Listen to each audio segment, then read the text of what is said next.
Day 3 of this test match, India versus South Africa from Pune. As usual, Sean Pollock's alongside me, and he's going to talk to us about these two wonderful, fantastic batsmen that South Africa have discovered. Keshav Maharaj and Vernon Philander. While they were batting, Eliud Kipchoge ran a whole marathon and they were undefeated. Yeah, it was good. There's a good chance South Africa will go down in this test match and probably down in the test series. But what you want to see from your team is you want to see character, you want to see fight. And that's what we got from those two. South Africa were down and out, not much on the board with the 8 wickets. And once again, the 9th wicket partnership proved to be the success story of the batting unit. So credit to them, they both can bat. They've done well domestically, they've done well in international games at times.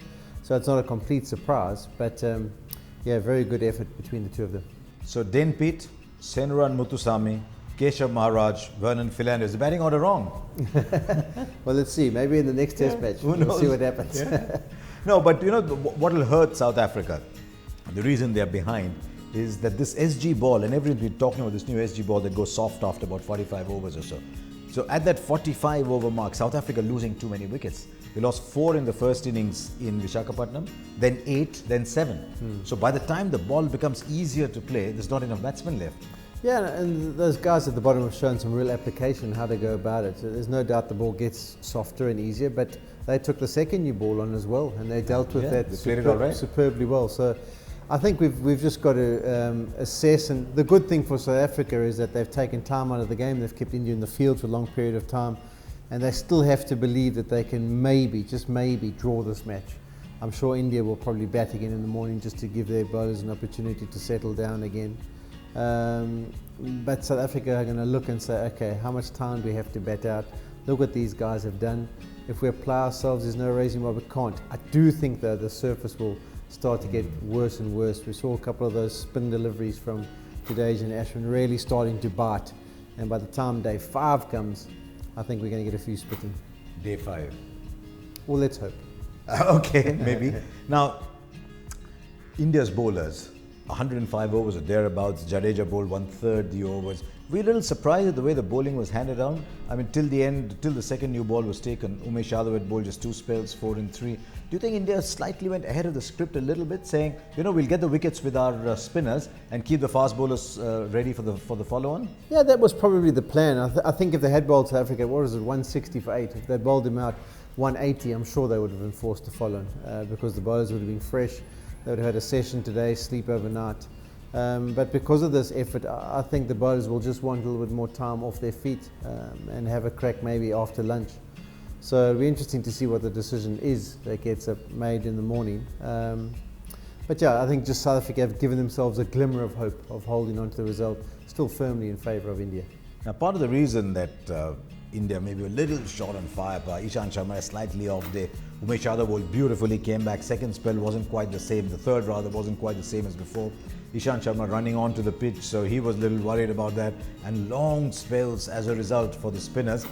Has the track done as much as you thought it would? Yeah, or will it move quickly as it does sometimes in India? I think it's been a really good surface, to be totally honest. That first morning there was plenty in it for the fast bowlers. The carries being consistent the whole way through.